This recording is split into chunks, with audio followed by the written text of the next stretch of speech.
ધોરણ 12 મેથ્સમાં chapter number 2 ત્રિકોણમિતીય પ્રતિવિધેયો. આ ચેપ્ટરમાં આપણે ગઈકાલે શરૂઆત કરી અને ગઈકાલે આપણે સૂત્ર જોયા. બધા સૂત્ર તમને મસ્ત સમજાવી દીધા છે, લખાવી દીધા છે, પાક્કા કરવા જ પડશે તમારે. એના પછી આપણે બેઝિક બધી વસ્તુ પણ ચાલુ કરી. લાસ્ટ આપણે વાત કરેલી ચરણ જોવાના દાખલા, તેમાં 3 સેટ આવે, તેમાં એક સેટ પતી ગયો છે. આજે સેટ નંબર 2 જોઈશું. ચલો રેડી, સેટ નંબર 2 માટે. હવે જો ગઈકાલે જે ચરણ જોવાના આપણે દાખલા કર્યા, તેમાં જે ખૂણો હોય તેના તમે ટુકડા પાડતા હતા. પણ ટુકડા તમે જે પાડો ને ટુકડા, તે ટુકડા ઓટોમેટિક પાઈમાં પડે. આમાં પડે પાઈમાં. એટલે કે 2 પાઈ પ્લસ સમથિંગ આવે, 5 પાઈ માઇનસ, એટલે પાઈ વાળો કોઈ ભાગ આવે પછી પ્લસ માઇનસ કરીને. પરંતુ ઘણી વખત કોઈ રકમ એવી આવે કે જેમાં ડાયરેક્ટ ટુકડા પહેલેથી આપ્યા હોય અને એ ટુકડા π/2 વાળા આપેલા હોય. કેવા ટુકડા આપેલા હોય? π/2 વાળા. જો રકમમાં π/2 વાળો ટુકડો આપેલો હોય તો π/2 એ વિધેય બદલાય. હવે વિધેયમાં શું બદલાય? તો કે ભાઈ સાઈન હોય તો કોસ થાય ને કોસ હોય તો સાઈન. પછી ટેન હોય તો કોટ થાય ને કોટ હોય તો ટેન. સેક હોય તો કોસેક થાય ને કોસેક હોય તો સેક. આ તમારે પહેલા મગજમાં બેહારવાનું. π/2 આગળ વિધેય બદલાય. હવે પહેલો દાખલો ચાલુ કરીએ છીએ. Sine 9π/2 minus π/6. તો આ 9π/2 ક્યાં આવે? જમણી તરફ કે ડાબી તરફ? ના ડાબી તરફ, ના જમણી તરફ. π/2 y અક્ષ પર આવે, ઉપર કે નીચે? જો કેલ્સી હોય તો કેલ્સીમાં તમારે ઉપર જે સંખ્યા છે 9, તેને 4 ભાગવાની. 0.25 આવે તો ઉપર, 0.75 આવે તો નીચે. શેષ 1 આવે તો ઉપર, શેષ 3 આવે તો નીચે. 0.25 એટલે 9π/2 ઉપર. તમારામાંથી કેટલાક બાળકો આવો સવાલ કરશે કે સર 4 થોડું ભાગવાનું હોય, છેદમાં તો 2 છે. એટલે ભાઈ ભલેની છેદમાં 2 હોય પણ 4 જ ભાગવાનું. કેમ કે ખબર ને, y અક્ષ પર જે ખૂણા હોય છે તે કયા સ્વરૂપમાં હોય છે? ઉપરનો ખૂણો 4n + 1 π/2 ના સ્વરૂપમાં ને નીચેનો ખૂણો 4n + 3 π/2. એટલે 4 કેમ ભાગવાનું? કેમ કે 4 નો ગુણિત છે ભાઈ આ ખૂણો. કોનો ગુણિત? 4 નો ગુણિત વત્તા 1 ને અહીંયા 4 નો ગુણિત વત્તા 3 એમ. સમજ પડી? એટલે 4 ભાગવાનું. ચાલો ઉપર. હવે અહીંયા તમે છો માઇનસ એટલે પહેલું કે બીજું? પહેલું ચરણ.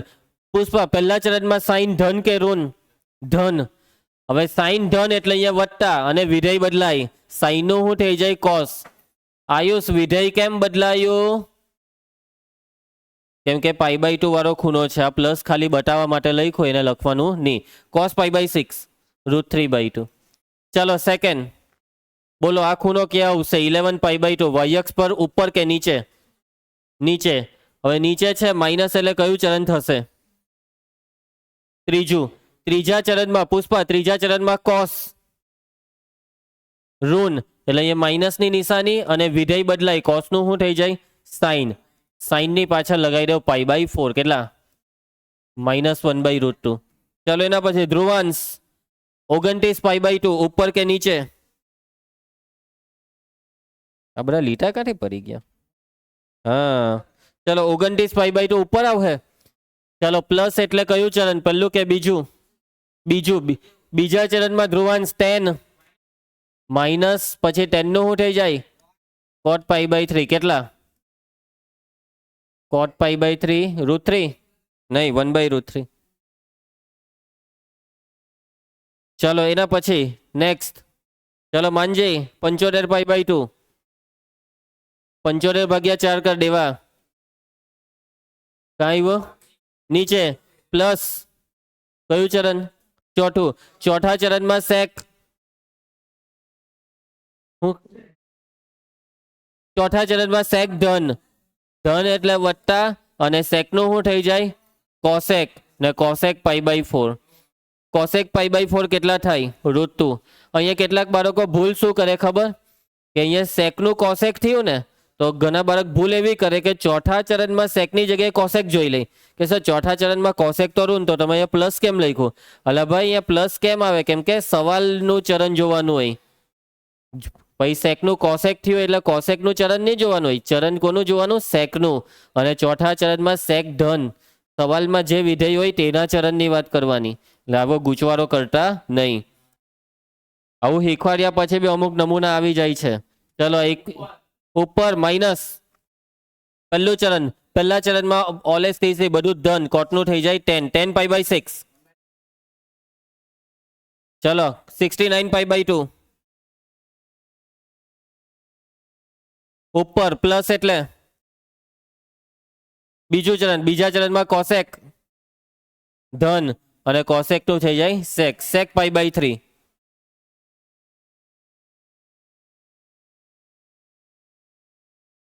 ચલો એના પછી હવે આ રકમમાં જુઓ હું જોવા મળ્યું તમને આમાં પાઈ બાય 2 વાળો ખૂણો પાછળ જતો રહ્યો. હવે વચ્ચે માઇનસની નિશાની છે.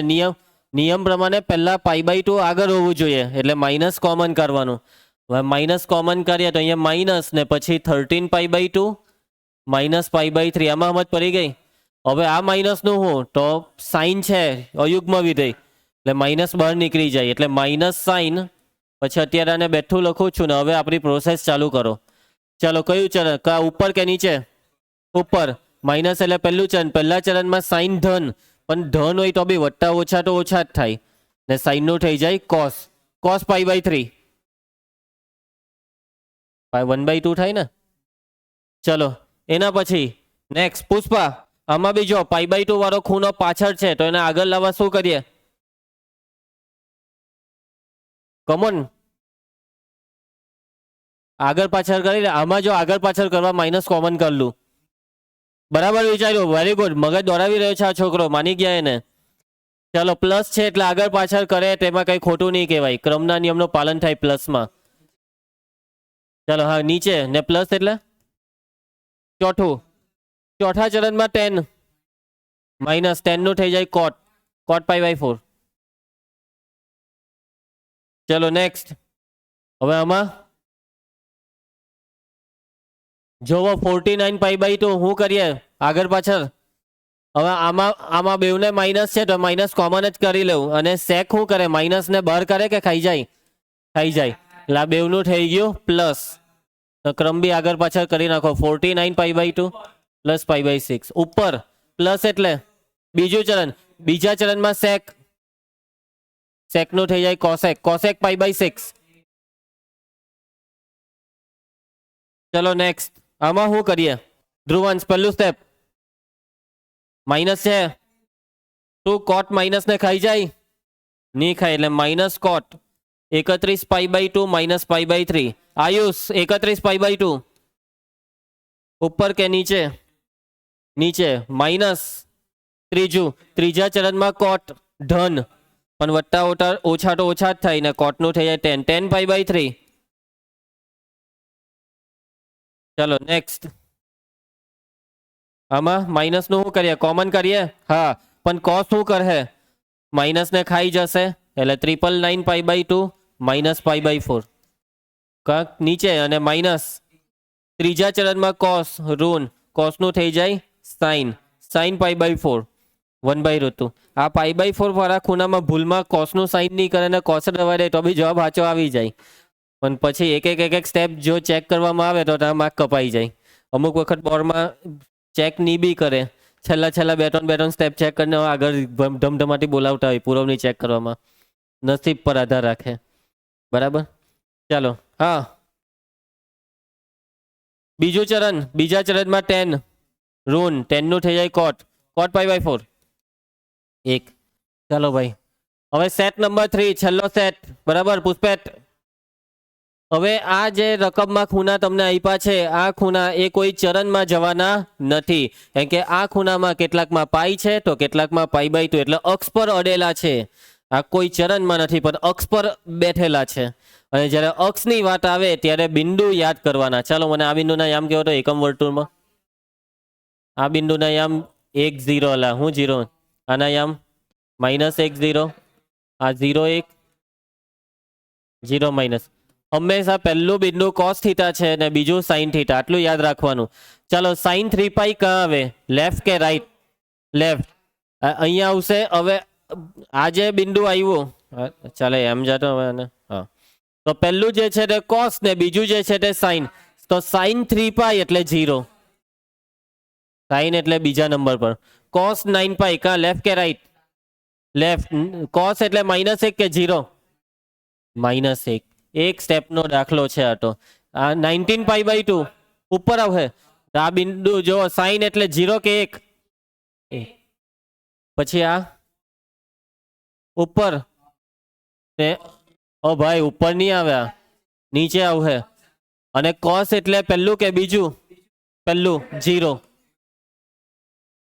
હા કયું? આ બી નીચે આવે. સાઈન 19π/2 એટલે માંજી તું કેમ ખોટું ખોટું. ચાલો તો 19π/2 નીચે એટલે -1. પહેલું કોસ ને બીજું સાઈન એટલે સાઈન નો -1. હવે આમાં માઇનસ ને બહાર કરો એટલે -sin 23π. 23π ક્યાં આવે? ડાબી સાઈડ. અને સાઈન એટલે 0. કોસ માઇનસ ને ખાઈ જાય. 27π/2. 27π/2 એટલે કોસ નો જવાબ 0 કે -1? 0. એટલે પહેલું કોસ એટલે પહેલું 0. ચાલ એના પછી પુષ્પમ કોસ માઇનસ ને ખાઈ જાય. 32π. 32π જમણી તરફ અને કોસ એટલે 1. પછી આ -12 ક્યાં આવશે? નીચે આવશે. યસ ચાલો એટલે +1 π2. ભલા ભાઈ બસ હવે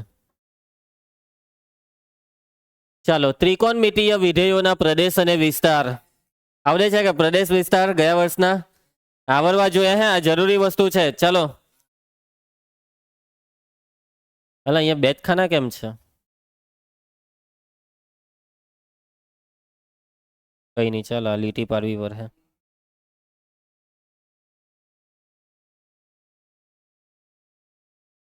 ચાલો તો અહીંયા આવશે વિધેય. આ ખાનામાં એનો પ્રદેશ ને આ ખાનામાં એનો વિસ્તાર.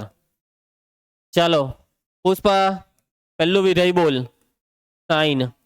સાઈન નો પ્રદેશ શું આવશે? આર. પ્રદેશનો મતલબ તમે સાઈનમાં થીટા તરીકે શું લઈ શકો? કઈ બી લઈ લો, કોઈ બી કિંમત લઈ લો, બરાબર. પણ વિસ્તાર એટલે કે સાઈન જવાબ તરીકે કઈ સંખ્યાઓ આપશે? -1 થી +1 વચ્ચેની ક્લોઝ ઇન્ટરવલ -1 to 1. કોસના જવાબમાં 1 થી મોટી સંખ્યા કોઈ દિવસ ના આવે, -1 થી નાની પણ કોઈ દિવસ ના આવે. ચાલો એના પછી દેવા બીજું વિધેય કોસ. કોસનો પ્રદેશ બી આર અને વિસ્તાર બી -1 થી 1. એના પછી ત્રીજું વિધેય નંબર 3 પર ટેન. ટેનનો પ્રદેશ. હવે ટેનના પ્રદેશમાં આર તો ખરો પણ આખો આર ની. આરમાંથી હું નહીં લેવાય તે વિચારવાનું. તો જે વસ્તુ ટેનમાં મૂકવાથી જવાબ અવ્યાખ્યાયિત થાય તે નહીં લેવાય. અવ્યાખ્યાયિત ક્યારે થાય? 10π/2. કેટલા થાય? 10π/2 થઈને અવ્યાખ્યાયિત. તો ખાલી શું π/2 આગળ 10 અવ્યાખ્યાયિત છે? ના. 10 3π/2 5π/2 7π/2 π/2 વાળા તમામ ખૂણા આગળ. એટલે આ જે છે ને nπ/2 નહીં કહેવાય એને. જો આ 3π/2 5π/2 7π/2 એટલે π/2 ના કયા ગુણિત? π/2 ના અયુગ્મ ગુણિત. અને અયુગ્મનો મતલબ યુગ્મ એટલે 2n ને અયુગ્મ એટલે 2n + 1. એટલે કે આર માંથી કયા ખૂણાને કાઢવાના? 2n + 1 π/2 સ્વરૂપના બધા જ ખૂણાને કાઢો. કેમ કે આ તમામ ખૂણા એ અવ્યાખ્યાયિત કરે છે 10 ને.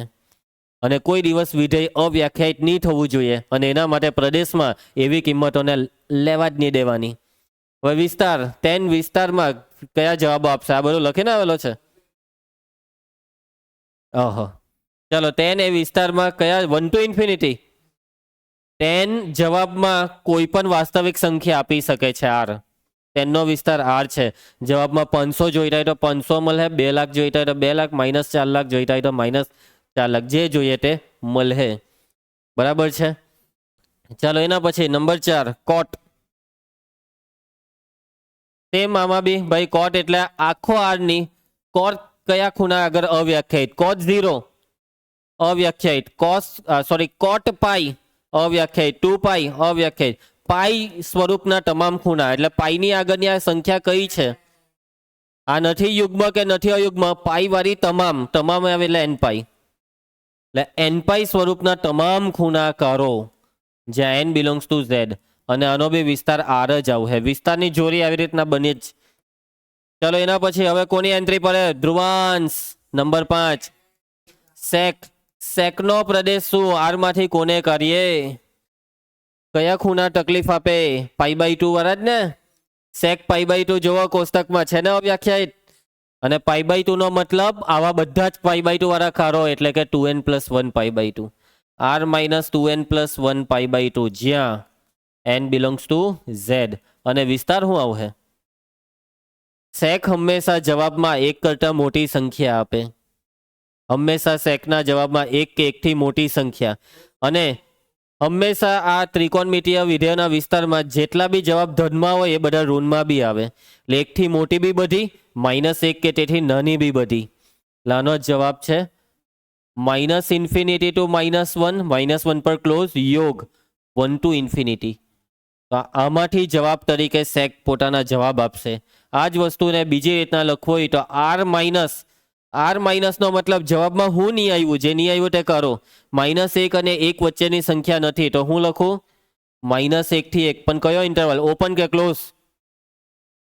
Open interval. ક્લોઝ કેમ નહીં? જો અહીંયા ક્લોઝ લખું તો એનો મતલબ કે મારે r માંથી એકને કરવાનો. ના ભાઈ, એક છે જે છે તે કરવાનું નથી. -1 અને 1 ની વચ્ચેની જ કરવાની છે. -1 અને 1 ને નથી કરવાના. વાત મગજમાં ઉતરે આયુષ? ચલો નંબર 6. હવે કોની એન્ટ્રી પડે? કોસેક. કોસેકમાં બી કંઈ નવું નથી. r માંથી કોને કરીએ? કોસેક 0 અવ્યાખ્યાયિત. કોસેક પાઈ, કોસેક 2π આ બધા આગળ અવ્યાખ્યાયિત એટલે n π ને કરો જ્યાં n belongs to capital Z. હવે આનો વિસ્તાર બી આ જ આવશે સેમ. ઓપન ક્લોઝ -∞ to -1 યોગ ક્લોઝ ઓપન 1 to ∞ એટલે કે r -(-1 to 1). તમારી બોર્ડની પરીક્ષામાં આવા સવાલ પૂછાઈ શકે છે કે જેમાં આપેલા વિધેયનો પ્રદેશ શું, વિસ્તાર શું, અને ઘણી બધી વાર પૂછાયેલો છે. પરંતુ અત્યારે હવે તમારું ચેપ્ટર છે ત્રિકોણમિતીય પ્રતિવિધેય એટલે પ્રતિવિધેયના સવાલ વધારે આવે. સાઇન ઇન્વર્સનો પ્રદેશ શું, ટેન ઇન્વર્સનો વિસ્તાર શું, બરાબર છે? તો એ બધું હજી ભણવાનું બાકી છે. હવે ચાલુ થાય છે દેવા આ બધી વસ્તુ. ક્યારે ચાલુ થાય છે? હવે. ત્રિકોણમિતીય પ્રતિવિધેયોના પ્રદેશ અને વિસ્તાર. હવે કોની વાત આવે છે? ત્રિકોણમિતીય પ્રતિવિધેય. હવે તમારી ટેક્સ્ટબુક હવે ચાલુ થાય છે આજે. રેડી? હવે ત્રિકોણમિતીય પ્રતિવિધેયની એન્ટ્રી પડે છે અહીંયા. એટલે કે સાઇન ઇન્વર્સ, કોસ ઇન્વર્સ આ બધાની. એક વખત આપણે પ્રતિવિધેય એટલે શું તે એકવાર યાદ કરવું પડશે. પ્રતિવિધેયનો મતલબ વ્યસ્ત સંપન્ન વિધેય. વ્યસ્ત સંપન્ન વિધેયની વ્યાખ્યા શું હતી બગા સખાવા આયુષ? વ્યસ્ત સંપન્ન વિધેય.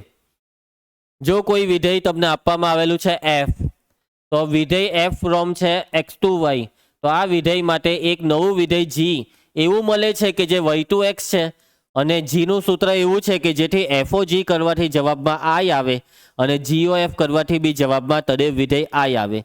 અહીંયા FOG નો મતલબ g થી a પર એટલે y, iy, નહીં આવશે ix. જો આ વસ્તુ થાય તો એનો મતલબ વિધેય f વ્યસ્ત સંપન્ન વિધેય છે. એટલે કે વિધેય f ને પ્રતિવિધેય મળશે અને વિધેય f નું પ્રતિવિધેય f ઇન્વર્સ એ g પોતે છે. અને તમે પહેલા ચેપ્ટરની અંદર એક વસ્તુ ભણેલા, કઈ વસ્તુ ખબર દેવા? કે કોઈ પણ વિધેયનું પ્રતિવિધેય ક્યારે મળે? જો વિધેય f વ્યસ્ત સંપન્ન હોય તો, અને તો જ વિધેય f એક છે, વ્યાપ્ત છે. યાદ આવે? જો વ્યસ્ત સંપન્ન છે તો અને તો જ એક છે ને વ્યાપ્ત છે. એટલે મતલબમાં કોઈ પણ વિધેયના પ્રતિવિધેયની વાત આવે એટલે સૌથી પહેલા તમારે આ વસ્તુ મગજમાં યાદ કરવાની, એક ને વ્યાપ્ત. તો હવે આપણે વાત કરવાના વિધેય સાઇનના પ્રતિવિધેયની. સાઇનનો પ્રદેશ r, વિસ્તાર -1 થી 1. સાઇનનો સહપ્રદેશ શું? સહપ્રદેશ જે લઈ તે ચાલે. તમે વિસ્તારને સહપ્રદેશ લઈ લે તો બી ચાલે, અથવા વિસ્તારને સમાવે તેવો કોઈ પણ ઘન એ સહપ્રદેશ લઈ તો ચાલે. એટલે અત્યારે હું r જ લખી કાઢું, r2r. સહપ્રદેશમાં ખાલી ધ્યાન એટલું રાખવાનું, વિસ્તારને સમાવે તે સહપ્રદેશ. હવે મેં જે લખ્યું આ સાઇન વિધેય, મારે આનું પ્રતિવિધેય જોઈતું છે, પણ વ્યાખ્યા શું કે પ્રતિવિધેયની? કે સાઇન વિધેય એક ને વ્યાપ્ત હોય તો જ એનું પ્રતિવિધેય હોદાય. તો શું આ એક છે? શું આ સાઇન વિધેય એક છે? નહીં મળે. સાઇન π/6 કેટલા થાય? 1/2. ને સાઇન 5π/6 કેટલા થાય? 5π/6 એટલે π - π/6 ને. કયું ચરણ? બીજું. બીજા ચરણમાં સાઇન ધન એટલે સાઇન π/6 જ અહીંયા બી આવશે 1/2. એટલે કે બે જુદી જુદી કિંમત આગળ સરખા પ્રતિબિંબ આવ્યા, એટલે કે સાઇન વિધેય એક નથી. અને જો સાઇન વિધેય એક નથી તો આનું પ્રતિવિધેય લાવવો કાથી? એક હોવું જ જોઈએ. એટલે હવે આ સાઇન વિધેયને એક બનાવવું પડે. હવે કોઈ બી વિધેય કે એમને એમ એક એક નહીં બની જાય, એ વિધેયનો પ્રદેશ તોડવો પડે, ભાંગવો પડે. સમજ્યા? એટલે આપણે આ સાઈન વિધેયના પ્રદેશને તોડીશું. સાઈનનો આલેખ શું છે? ગયા વર્ષે આલેખ બનેલા ને એમ. સાઈનનો આલેખ અહીંના સાપની જેમ આગળ વધે, ઉગમ બિંદુ 0 માંથી એમ જાય અને અહીંયાથી બી એ રીતના આગળ વધે. હવે આ આલેખમાં એક વસ્તુ તમે જોઈ શકો છો કે જે અહીંયાથી ચાલુ કરીને આટલે સુધીનો જે ભાગ છે ને, તે ભાગ દર વખતે રિપીટ થાય છે. ને ઉભા રહેજો. હા, બરાબર છે. આટલેથી આટલે સુધીનો ભાગ. અરે યાર, નહીં. આટલેથી આટલે સુધીનો ભાગ. હવે બરાબર છે. આટલો ભાગ જુઓ, દર વખતે રિપીટ થાય છે ને રિપીટ. જો આ જ ભાગ અહીંયા પાછો આવ્યો, એ જ ભાગ અહીંયા પાછો આવશે. હવે મેઇન વસ્તુ સમજવાની શું છે ખબર? આપણને એક એક જોઈએ છે. શું જોઈએ છે? એક એક. એક એકનો મતલબ કે અહીંયા તમે જે કિંમત લીધી, બરાબર, એનો જવાબ અહીંયા છે આર્યો, પણ એ જ જવાબ તમને પાછો અહીંયા બી મળે. અહીંયા કોઈ કિંમત લેવાથી અહીંયા તમે કોઈ કિંમત લીધી તો એનો જવાબ બી પાછો અહીંયા. એટલે અહીંયા બે લીટી ભેગી નહીં થવી જોઈએ. મતલબમાં આટલેથી તે આટલે સુધીનો તમે ભાગ લેહો ને, તો આ સાઈન વિધેય એક એક થઈ ગયું. કેમ? કેમ કે તમને અહીંયાથી અહીંયા સુધી આ બે બિંદુની વચ્ચેનો આ ભાગ છે, તેમાં દર વખતે એક જ જવાબ મળશે. તમે અહીંયાથી કોઈ કિંમત લીધી તો આ એનો એક જવાબ, આ બીજો જવાબ, ત્રીજો જવાબ, બધા તમને જવાબ એક એક જ મળશે. પરંતુ જો તમે આને હજી ખેંચી લીધું, અહીંયાથી હજી ખેંચી લીધું, તો અહીંયા ને અહીંયા બે કિંમત એવી છે કે જેના સરખા જવાબ આવ્યા. સમજ પડી? અને આ ભાગ કયો ભાગ છે તે મને કેવો. આ બિંદુ કયું ને આ બિંદુ કયું? આ π/2 છે. સાઈન π/2 1 થાય ને આ -π/2 છે. સાઈન -π/2 -1 થાય. એટલે કે સાઈનનો પ્રદેશ આપણે આરની જગ્યાએ હું લઈ લેવો પડે ખબર? આરની જગ્યાએ આર્યો આ લઈ લેવો પડે. ક્લોઝ ઇન્ટરવલ -π/2 થી +π/2. જો પ્રદેશ -π/2 થી π/2 લઈ લેવામાં આવે, હવે વિધેય સાઈન એક એક થઈ ગયું. -π/2 થી π/2 કયું ચરણ? એટલે ચરણ તો બોલો. -π/2 ક્યાં આવે? નીચે. પછી +π/2 ક્યાં આવે? ઉપર. તો કયું ચરણ થયું? -π/2 થી π/2. પહેલું ને ચોથું આ બે ચરણ થયા. પહેલા ચરણમાં સાઈન કેવો? ધન. અને ચોથા ચરણમાં સાઈન ઋણ. થાય કોઈ કિંમતનું પુનરાવર્તન? કોઈ બી પ્રતિબિંબનું પુનરાવર્તન થવાનો ચાન્સ જ નહીં છોડ્યો. બરાબર છે? એટલે હવે આ સાઈન એક એક થઈ ગયો. તમે કહો કે સર આપણે પ્રદેશ -π/2 થી π/2 લીધો, એની જગ્યાએ આને લઈ શકતા હતા ને, અને આર્યો આ ભાગ. એટલે આ થાય 3π/2. શું આપણે π/2 થી 3π/2 લઈએ તો નહીં ચાલતે? ચાલતે. 3π/2 થી 5π/2 લઈ તે બી ચાલતે. અહીંયા બી ટુકડા પડે. -3π/2 થી -π/2 લઈ તે બી ચાલતે. પરંતુ આપણે કોઈ એકને લેવાનું હતું. આ ઘણા બધા ઓપ્શન હતા, તેમાંથી કોઈ એક. તો પરફેક્ટ સારામાં સારું દેખાય તેવું લઈ લીધું. જેને બી આ ચેપ્ટર બનાવ્યું તેને કે આ જ સારું પડે, જે વચ્ચોવચ્ચ છે, જેના માટે બહુ દૂર નહીં જવું પડે. સમજ્યા? એટલા માટે આપણે આ -π/2 થી π/2 ને સાઈન ઇન્વર્સના પ્રદેશ માટે લીધો. સોરી, સાઈનના પ્રદેશ માટે લીધો, એક એક બનાવવા માટે. હવે અહીંયા હું R2R છે, પ્રદેશ તો મેં તોડી નાખ્યો, પણ અહીંયા જો R લખી કાઢું તો શું હવે આ વિધેય વ્યાપ્ત થયો? નહીં. સાઈનનો વિસ્તાર સહપ્રદેશ R, પણ વિસ્તાર -1 થી 1 છે. એટલે મારે વિસ્તાર R નહીં, મારે વિસ્તારને બી નાનો કરવાનો અને વિસ્તાર -1 થી 1 કરવાનો. જો વિધેય સાઈનમાં આ વસ્તુ કરી દેવામાં આવે તો વિધેય સાઈન એક એક થઈ ગયું ને વ્યાપ્ત થઈ ગયું, બંને થઈ ગયું. એક એક પણ છે, વ્યાપ્ત પણ છે. અને જો આવું થઈ જાય તો હવે આ સાઈન વિધેય વ્યસ્ત સંપન્ન થયું. કેવું થયું? વ્યસ્ત સંપન્ન. વ્યસ્ત સંપન્નનો મતલબ કે એને પ્રતિવિધેય મળશે. અને આ જે સાઈન વિધેય છે ને, તેનું પ્રતિવિધેય એટલે સાઈન ઇન્વર્સ. અને આ સાઈન ઇન્વર્સ આગળ પાછળ થઈ જશે. એટલે કે હવે એનો સાઈન ઇન્વર્સનો પ્રદેશ થઈ ગયો ક્લોઝ ઇન્ટરવલ -1 to 1, અને એનો વિસ્તાર થઈ ગયો, અથવા સહપ્રદેશ બોલો કે વિસ્તાર, ક્લોઝ ઇન્ટરવલ -π/2 થી π/2. આ વસ્તુ છે સાઈન ઇન્વર્સ. કોણ છે સાઈન ઇન્વર્સ? આયુષ, ઉઠી જા, ટેકો દૂર કર. આ વસ્તુ છે સાઈન ઇન્વર્સ. મગજમાં વાત ઉતરે? સાઈન ઇન્વર્સ એટલે ક્લિયર એકદમ? હવે સાઈન π/6 કેટલા થાય? 1/2. તો હવે સાઇન ઇનવર્સમાં π/6 નહીં જાય, સાઇન ઇનવર્સમાં આમાંથી કિંમત જાય ને આમાંથી જવાબ આવે, એટલે કે સાઇન ઇનવર્સ 1/2 કેટલા થાય? π/6. ઊંધું થઈ ગયું. પ્રતિબિંબ બની ગયો ઘટક અને જે ઘટક હતો તે બની ગયો પ્રતિબિંબ. આવી રીતના ઊંધું થાય, આવી રીતના સાઇન ઇનવર્સ કામ કરે. ક્લિયર? એટલે કે હવે સાઇન ઇનવર્સનો પ્રદેશ અને સહપ્રદેશ તમારી નજરની સામે છે. આ જ વસ્તુ કોસ માટે. આ જેટલા બી 6 ત્રિકોણમિતીય વિધેય છે ને, આ 6 એક એક નથી, 6 ને એક એક બનાવવા પડે, અને એક એક બનાવવા માટે પ્રદેશને તોડવા પડે.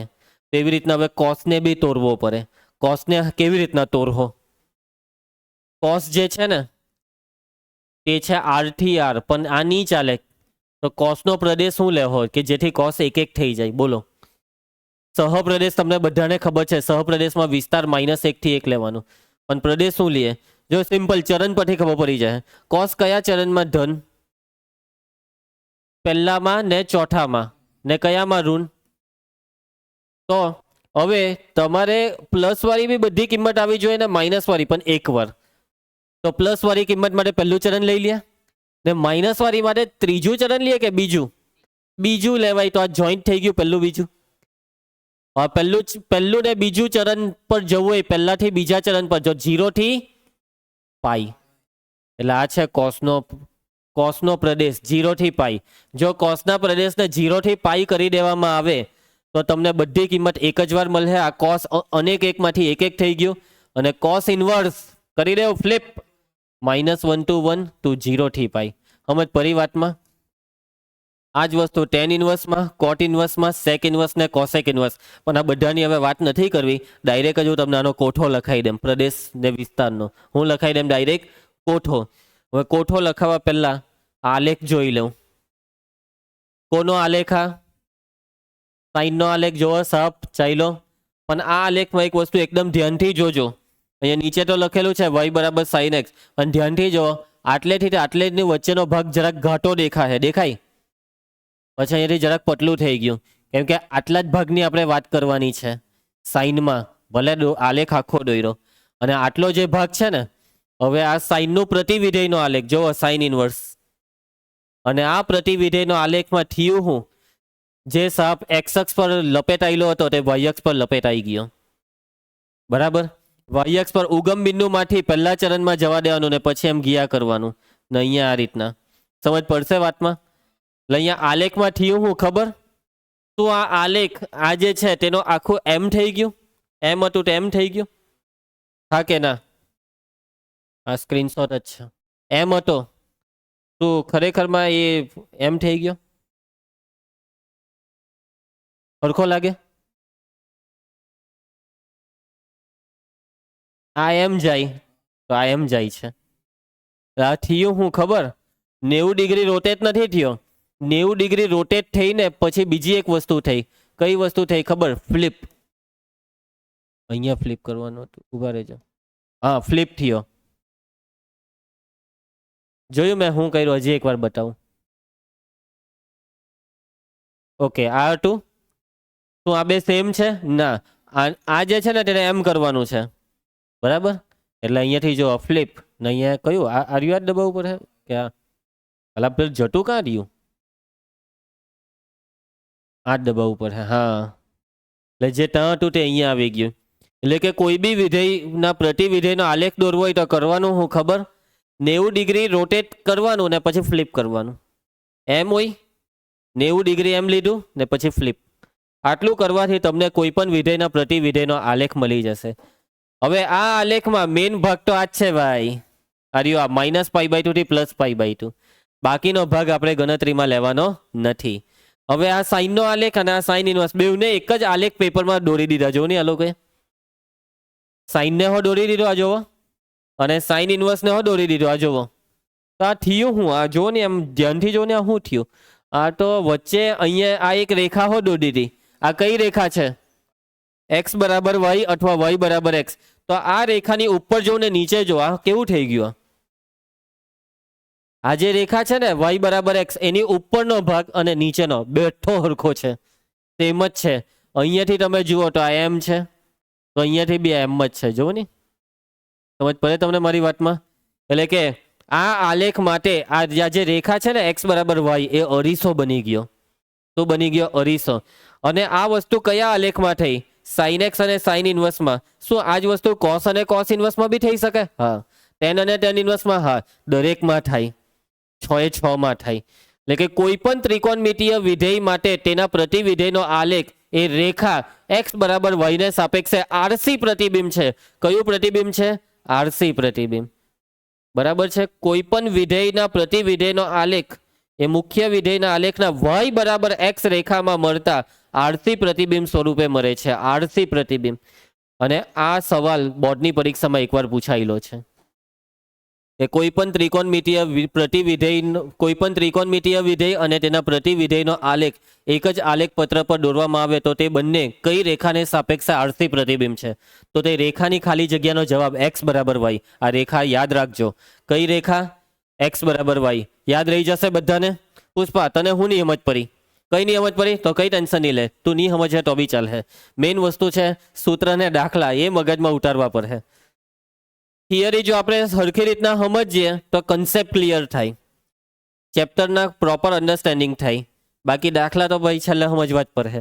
હવે આ કોસનો આલેખ ને આ કોસ ઇન્વર્સ, આમાં મારે કંઈ હવે નવું કહેવાનું નથી.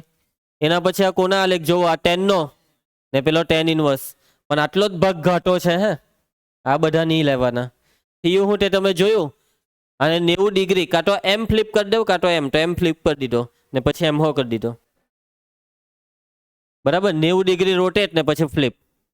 પછી કોટનો આલેખ યાદ છે? કોટેક્સ. આ એમ જાય તો પેલો કોટ ઇન્વર્સનો આલેખ.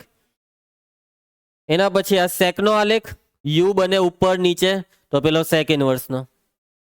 એના પછી આ કોસેકનો આલેખ ને પેલો કોસેક ઇન્વર્સનો. તો આ છે 6 વિધેય અને એના પ્રતિવિધેયના આલેખ. તમે એમ કહો કે સર હવે આલેખનું શું કામ છે? ભાઈ બોર્ડમાં આલેખ દોરવાના પૂછાઈ જાય. 2 માર્કમાં પૂછી શકાય. અને એક કોઈક વાર MCQ માં આલેખ આવે. શું કરે ખબર? નીચેના મારી કયો આલેખ ટેન ઇન્વર્સનો છે, 4 ઓપ્શનમાં આલેખ દોરીને આપી દે. એટલે આલેખ યાદ રાખવા પડે. આ બધી વસ્તુ ફાલતું નથી. હું તમને આવા સવાલ બતાવવા.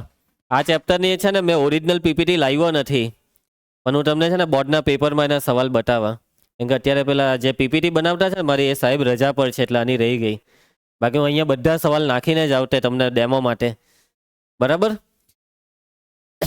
ચલો વાત મગજમાં ઉતરી. એટલે આલેખ યાદ રાખવા પડે. હવે આલેખમાં કેવું હોય ખબર વસ્તુ? કદાચ નહીં યાદ હોય ને તો બી જરાક બુદ્ધિ દોરાવીએ ને તો ખબર પડી જાય કે કયો આલેખ સાચો. કિંમત પરથી ખબર પડી જાય. હવે ચાલો, કોસેક ઇન્વર્સ 2/√3 નો જવાબ કેટલો? એટલે કોષ્ટક જ જોવાનું પણ ઊંધું. કોસેકમાં 2/√3 ક્યારે આવે? π/3 એ. સમજ પડી? કોસેક ઇન્વર્સમાં -1/√2 ક્યારે આવે? -π/4 એ. એટલે કે જો આ 2/√3 x અક્ષ પર શોધવાના હે. x અક્ષ પર 2/√3 કાં? તો કે ભાઈ 2/√3 જે છે તે અહીંયા કશે હશે, અને 2/√3 પર π/3 તે હર્યું. એટલે તમને છે ને પરીક્ષામાં આલેખમાં આવી રીતના આપી દઈ તો 2/√3 એ આલેખ એમ હોવો જોઈએ, નહીં એમ હોવો જોઈએ. આવી રીતના તમને ખબર પડી જાય. બિંદુ મેચ થવું જોઈએ. આવી રીતના બિંદુ મેચ થવું જોઈએ. ઓકે, ક્લિયર છે? હું તમને છે ને આના જ્યારે સવાલ આવશે ને ત્યારે હજી ડિટેલમાં સમજાવીશ, PYQ. ચાલો, હવે આપણે છેલ્લી એક વસ્તુ જોઈ લઈએ અને એ છે આ કોઠો. ત્રિકોણમિતીય પ્રતિવિધેયના પ્રદેશ અને વિસ્તાર. રેડી બધા? પુષ્પેમ, ચાલો કઈ લીટી મોટી જોઈ છે? અહીંયા પ્રદેશ આવે, અહીંયા વિસ્તાર આવે. વિસ્તારની લીટી જાક મોટી જોઈ છે. એ તો હરખી જેવી જ દોરી દઈએ. ચાલો સ્ટાર્ટ કરીએ છીએ. પુષ્પમ, વિધેય. અહીંયા વિધેય એટલે પ્રતિવિધેય, એમ જ સમજની. પ્રતિવિધેય પછી પ્રદેશ પછી વિસ્તાર. પૂછાય હે બોર્ડમાં પ્રદેશ વિસ્તાર ના બધું. કઈ વસ્તુ મજાકમાં નહીં લેતા, પૂછાય છે. ચાલો, પહેલું પ્રતિવિધેય સાઇન ઇન્વર્સ. સાઇન ઇન્વર્સ નો પ્રદેશ વિસ્તાર. સાઇન નો વિસ્તાર એ સાઇન ઇન્વર્સ નો પ્રદેશ. ઊંધું કરી દેવ. સાઇન નો વિસ્તાર -1 થી 1 તો સાઇન ઇન્વર્સ નો પ્રદેશ ક્લોઝ ઇન્વર્ટર -1 થી. પણ વિસ્તારમાં એવું નહીં સમજતા કે સાઇનનો પ્રદેશ એટલે સાઇન ઇન્વર્સનો વિસ્તાર. ના, સાઇનનો પ્રદેશ આર તો સાઇન ઇન્વર્સનો વિસ્તાર આર નહીં, વિસ્તારને સાઇનના પ્રદેશને નાનો કરેલો અને ક્લોઝ ઇન્ટરવલ -π/2 થી π/2. એના પછી નંબર 2 કોસ ઇન્વર્સ પ્રદેશ આ જાવ હે -1 થી 1 પણ વિસ્તાર 0 થી π. ક્લોઝ ઇન્ટરવલ, ઇન્ટરવલ ક્લોઝ કે ઓપન એ બી યાદ રાખજો કે ઓપ્શન માટે ઓપન બી આપે ને ક્લોઝ બી આપે એમસીક્યુ માં. ધ્રુવાંશ બહાર નહીં જોયા કર, વફાદારી નિભાવ પ્રેરણા હશે તો બહાર કોઈ બીજાને નહીં જોઈ શકે. ચાલો tan ઇન્વર્સ પ્રદેશ આર, કેમ કે tan નો વિસ્તાર આર હતો પણ વિસ્તાર શું થાય tan ઇન્વર્સ નો વિસ્તાર ઓપન ઇન્ટરવલ -π/2 થી π/2. કેમ ઓપન ઇન્ટરવલ? કેમ કે 10 માં π/2 નહીં મુકાય. એવી રીતના 10 માં π/2 નહીં મુકાય તો tan ઇન્વર્સ નો જવાબમાં π/2 નહીં આવે, જે મુકાય નહીં તે આવે નહીં. tan ઇન્વર્સ પછી કોટ ઇન્વર્સ, કોટ ઇન્વર્સ નો બી પ્રદેશ આર જ આવશે પણ તો વિસ્તાર શું આવશે? કોટ ઇન્વર્સ નો વિસ્તાર ઓપન ઇન્ટરવલ 0 થી π, ઓપન ઇન્ટરવલ છે ભાઈ. એના પછી સેક ઇન્વર્સ કિર્ટન, સેક ઇન્વર્સ પ્રદેશ r -1 થી 1, કેમ કે આ સેક નો વિસ્તાર હતો. હવે એનો સેક ઇન્વર્સ નો વિસ્તાર શું થશે ખબર? સેક ઇન્વર્સ નો વિસ્તાર થશે ક્લોઝ ઇન્ટરવલ 0 થી π -π/2. કેમ π/2 ને કર્યો? કેમ કે સેક π/2 અવ્યાખ્યાયિત થાય. કિર્ટન સેક π/2 અવ્યાખ્યાયિત. એના પછી next cosec inverse, Pushpa cosec inverse પ્રદેશ આ જ આવે r - ઓપન ઇન્ટરવલ -1 to 1 પણ વિસ્તાર ક્લોઝ ઇન્ટરવલ -π/2 થી π/2. ના આમાં બી એક સંખ્યા કાઢવાની, કોને ખબર? આની વચ્ચોવચ કોણ આવે? 0 જ આવે ને, -π/2 ને π/2 ની. કોસેક 0 અવ્યાખ્યાયિત. તો આ કોઠો પૂરો થાય છે. આખો કોઠો પરફેક્ટ તમારે મોરે કરવો પડશે. ક્લિયર છે? જો આ કોઠો આવડશે તો જ તમને દાખલા આવડશે. આ કોઠો ખૂબ જરૂરી છે. ને બીજી એક વસ્તુ કે આ વિસ્તાર ખાસ યાદ રાખવાના. આ વિસ્તારમાં તમે એક વસ્તુ જોઈ કે 3 જણના વિસ્તાર એક જેવા છે. કોના કોના? સાઇન ઇન્વર્સનો વિસ્તાર જોવો, tan નો વિસ્તાર જોવો ને કોસેક ઇન્વર્સ. ફરક ખાલી ઇન્ટરવલનો છે. આમાં ક્લોઝ તો આમાં ઓપન, ને આમાં પેલો 0 કર્યો. એવી રીતના બીજા કોઈ આ 3ના વિસ્તાર એક જેવા છે? કોસ ઇન્વર્સ, કોટ ઇન્વર્સ ને સેક ઇન્વર્સ. જોવો 0 થી π વાળું છે. બસ ખાલી ઇન્ટરવલની નિશાની યાદ આ બે જ રાખવાના છે, પણ કયામાં ક્લોઝ, કયામાં ઓપન ને કયામાં માઇનસ. આટલી વસ્તુ જો તમે મગજમાં ઉતારી દીધી તો તમને દાખલા આવડી જશે. આવતીકાલથી આપણે ઉદાહરણના દાખલા ચાલુ કરીશું. જેટલું પણ આજે કરાવ્યું તે એકદમ મસ્ત સમજીને મોરે કરીને આવજો. કાલે હું તમને પ્રદેશ વિસ્તારના સવાલ પૂછીશ અને થોડાક સૂત્ર પણ પૂછીશ. મળીએ આવતીકાલે.